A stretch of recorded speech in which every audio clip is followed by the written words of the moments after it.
Конституциямыздағы ең басты ерекшеліктер бізде ең әуелі бұл заң шығарушы органымыздың жаңа саяси институт ретінде қалыптасуымен байланысты болып отыр. Және сонымен қатар конституциялық консультативті ең жоғарғы орган болып табылатын халық кеңесінің жаңадан құрылуы, және осы адвокатураның конституциялық деңгейдегі мәртебесінің бекітілуі, және азаматтардың құқықтары мен бостандықтарын қорғауға қатысты осы цифрлық құқық, бұл 21-ші бапта жеке бап ретінде енгізіліп, қазіргі заманға сай осы цифрлық технологиялар пайдалану кезіндегі азаматтардың жеке деректерін мемлекеттік деңгейде қорғаумен байланысты. Бұл өте жаңағы қажетті басты өзгерістердің бірі. Және сонымен қатар біз жалпы ең әуелі бұл өзгертулер мемлекетіміздің басқару жүйесін жаңарту, азаматтардың жалпы халықтың мемлекеттегі маңызды мәселелерге қатысу мүмкіндігін кеңейту болып табылады. Бұның барлығы жаңа біз айтып өткен жаңа институттарды енгізу арқылы жүзеге асырылып, біздің жаңа конституциямызда бекітіліп, заңдастырылды. Ал енді осылардың ішінде мен құрылтайға бір кеңірек тоқталып өтейін. Өйткені бізде бұл жаңа заң шығарушы орган, бұның атауының өзінен өзгешелігін байқауға болады. Біздің қазақтың тарихи дәстүрінің жаңаруы болып келді, жаңғыртылуы деп айтамыз. Және бір палаталы болып келуінің өзі бұл жерде заң шығаруда жеделділік қамтамасыз етіледі, және жеке жауаптылық негізге алынады.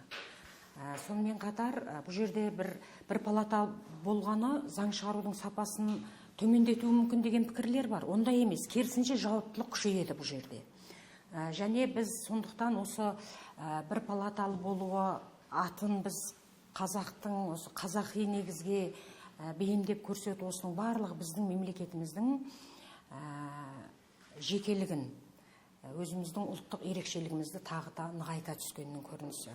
Ал жалпы құрылтайдың қалыптасуы конституцияда және осы қабылданған конституциялық заңда көрсетілгендей, бұл жалпы аумақтық пропорционалды сайлау жүйесі негізінде саяси партиялардан сайланатын 145 депутаттан тұрады.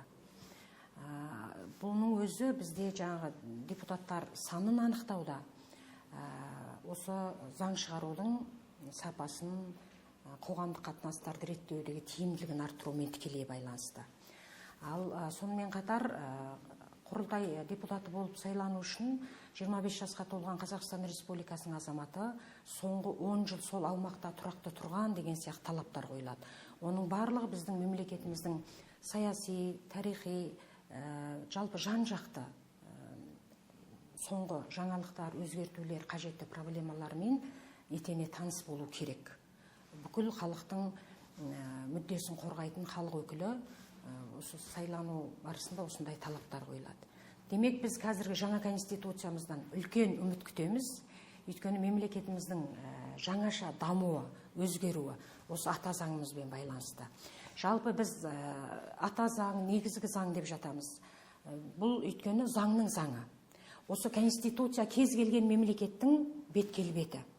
Әр елдің конституциясы арқылы сол елдің бет-келбеті көрінеді. Сондықтан қазіргі қабылданған конституциямыздың мәртебесі жоғары болсын. Халықтың, жалпы Қазақстан Республикасы азаматтарының белсенді қатысуын шақырамыз. Өйткені бұл болып жатқан сайлау біз үшін, халық үшін дегенді барлығымыз түсінуіміз керек.